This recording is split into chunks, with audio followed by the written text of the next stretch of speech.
Udah. Karena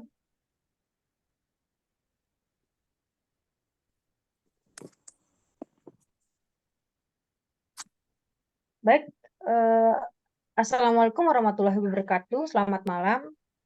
Kami dari kelompok 2 ingin mempresentasikan hasil diskusi kami tentang dampak pembangunan infrastruktur jalan bypass menuju BIL. Sebelum itu saya akan memperkenalkan diri saya sendiri dan anggota kelompok saya. Perkenalkan, nama saya Tania Rosalia Oktaviani dengan NIM F1B 021094 dan anggota kelompok saya. Saya Muhammad Ikromul Aziz dengan NIM F1B 021077.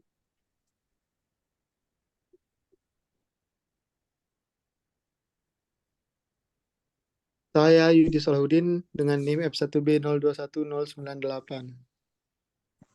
Saya Surya Jagat, NIM F1B 021092. Saya Nurin Amsari dengan NIM F1B 021085.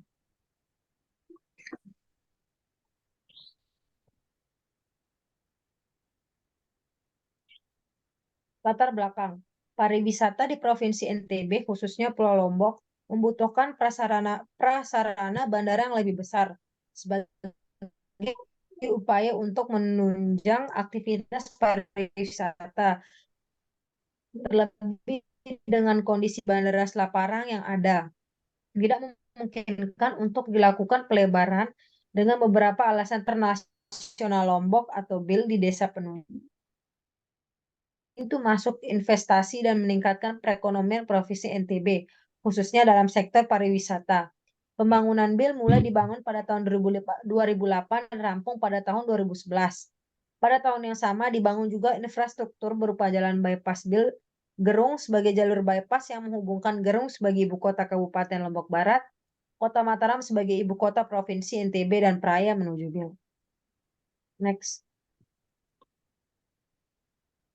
Adanya aktivitas masyarakat lokal yang melakukan kegiatan berpariwisata di kawasan sekitar BIL menyebabkan sebagian masyarakat membuka beberapa warung berdagang non-permanen yang dibuat untuk menunjang aktivitas tersebut.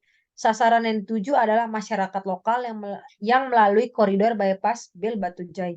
Next. Alih fungsi lahan pertanian menjadi pembangunan baru. Yang pertama, hotel dan perumahan Grand Batujai.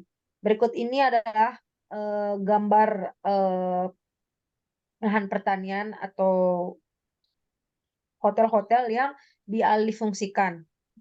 Yang pertama, Hotel Grand Royal BIL. Yang kedua, The Praia Hotel. Yang ketiga, The Lombok Hotel. Yang keempat, perumahan Grand Batujai. Next.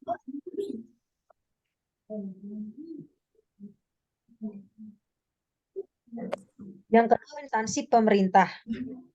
Instansi pemerintah yang pertama yang dialihfungsikan lahannya itu, yang pertama Stasiun Meteorologi, yang kedua Rumah Mutiara Indonesia, yang ketiga Asrama Haji. Next. Dan terakhir rumah makan. Ada 12 rumah makan yang dialihfungsikan. Ini gambarnya nih, ada 1, 2, 3, 4, 5, 6, 7 sampai 12.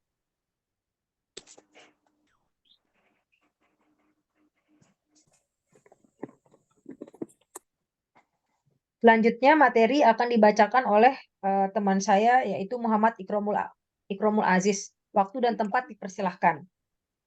Baik, terima kasih. Selanjutnya pertumbuhan bangunan non-permanen yang dilakukan spontan oleh masyarakat. Bangunan non-permanen merupakan bangunan dengan pemakaian bahan bangunan yang sekedarnya, yang muncul ketika proses pembangunan BIL maupun setelah proses pembangunan BIL. Dapat dilihat pada gambar pertama, yaitu di mana ada warung makan non-permanen dan ada warung buah non-permanen. Next. Baik, selanjutnya itu ada penggusuran pasar penunjak yang gagal dan penggusuran rumah di Batujai yang berhasil. Fenomena gagalnya penggusuran pasar penunjak dan berhasilnya penggusuran rumah di Batujai terjadi pada saat pembangunan bypass BIL di Batujai. Dapat dilihat pada gambar pertama, itu ada penggusuran pasar penunjak dan penggusuran rumah di Batujai. Baik, selanjutnya adanya gejala perpindahan keramaian dari zona ramai menjadi zona zona sepi. Keramaian yang dulunya berada pada Jalan Mandalika, ini pindah menuju koridor bypass Bil Batujai dikarenakan penggunaan jalan maupun status koridor bypass yang menunjukkan aktivitas besar bertaraf internasional. Dapat dilihat pada gambar di bawah, di mana ada kondisi Jalan Mandalika Penunjak dan kondisi koridor bypass Bil di Batujai.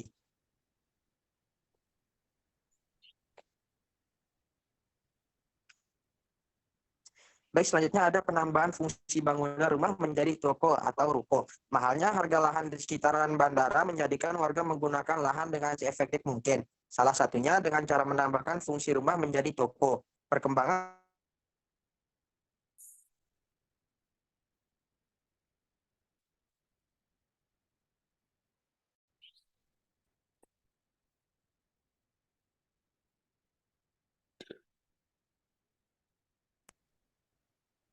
selanjutnya akan disampaikan oleh Surya Jaga.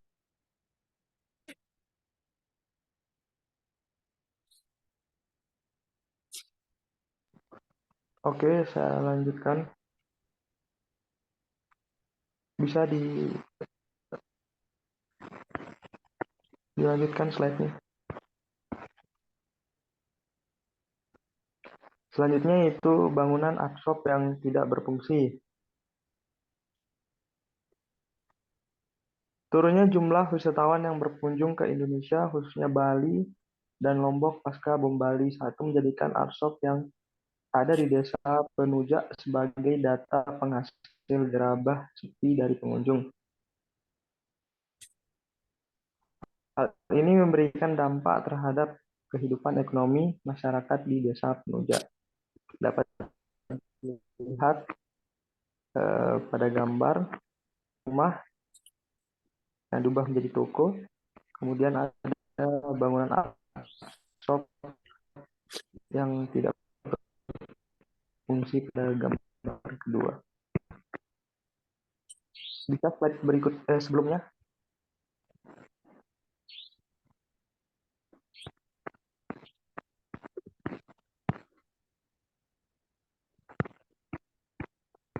Slide sebelumnya coba tolong.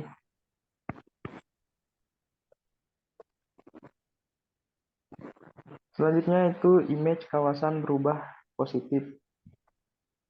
Status jalan yang menghubungkan Desa Batujai, Desa Penujak, dan Desa Tanah Awu awalnya merupakan jalan kabupaten dengan lebar jalan 6 meter. Adanya kegiatan ke Bandar Udara Anbil menyebabkan perubahan status jalan menjadi jalan primer yang menghubungkan Kabupaten Lombok Barat dan Kota Mataram menuju Bil dengan membuka jalan baru berstatus bypass. Hal tersebut tentunya membawa pengaruh besar terhadap wilayah sekitarnya, terlebih koridor bypass itu sendiri. Mulai dari kenaikan harga lahan hingga pertumbuhan bangunan yang ada dalam rangka mendukung aktivitas ke Bandar Udara Anbil menjadikan image koridor bypass Bil Batujai menjadi meningkat.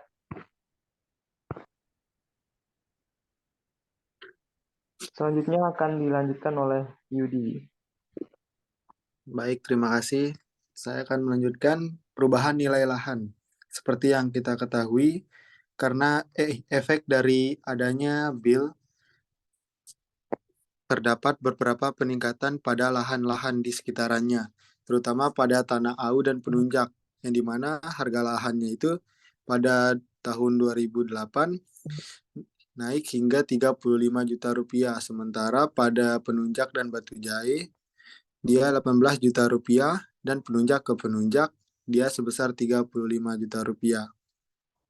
Pada tahun 2009 terjadi peningkatan sebesar 55 juta pada Tanah Awu dan Penunjak, sementara pada Penunjak ke Batujainya itu terjadi peningkatan sebesar 2 juta. Dan Penunjak ke Penunjak terjadi peningkatan yang sama, yaitu 5 juta.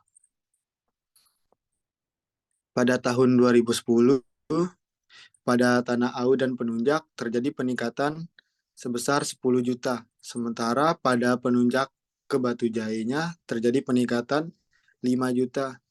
Dan Penunjak ke Penunjak sama seperti Tanah Awu dan Penunjak, dia terjadi peningkatan sebesar 10 juta rupiah.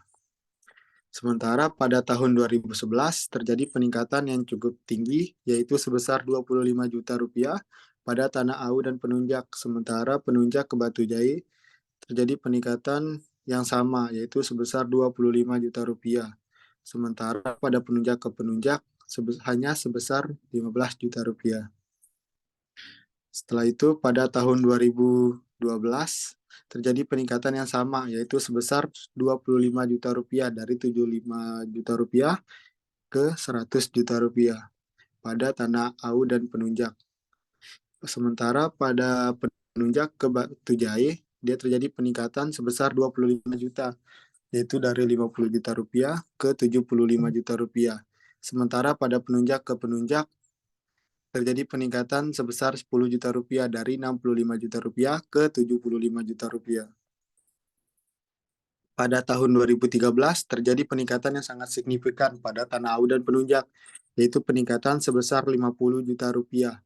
Sementara pada Penunjak ke Batu Jai terjadi peningkatan sebesar 25 juta rupiah.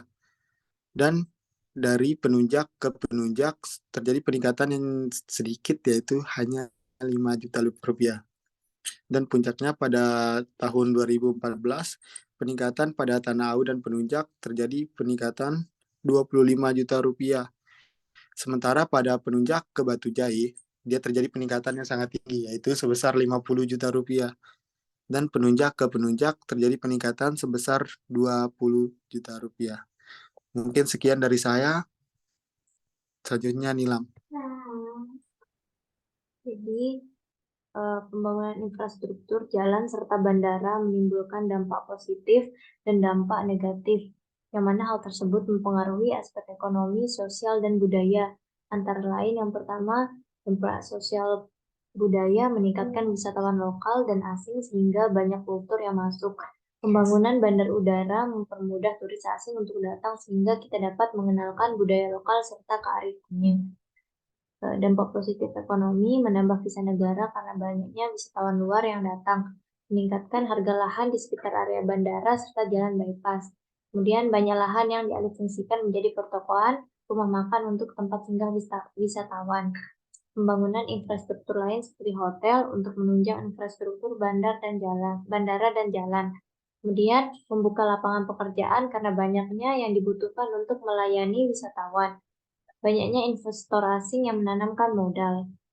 Kemudian dampak negatif juga yakni penggusuran beberapa lahan untuk dialihfungsikan, perubahan nilai lahan yang drastis, masuknya kultur asing yang dapat mempengaruhi budaya lokal, banyaknya bangunan semi permanen yang dibangun warga sehingga terlihat kumuh. Bangunan arsop tidak berfungsi lagi. Sekian dari kelompok kami. Mohon maaf apabila banyak kekurangan. Terima kasih.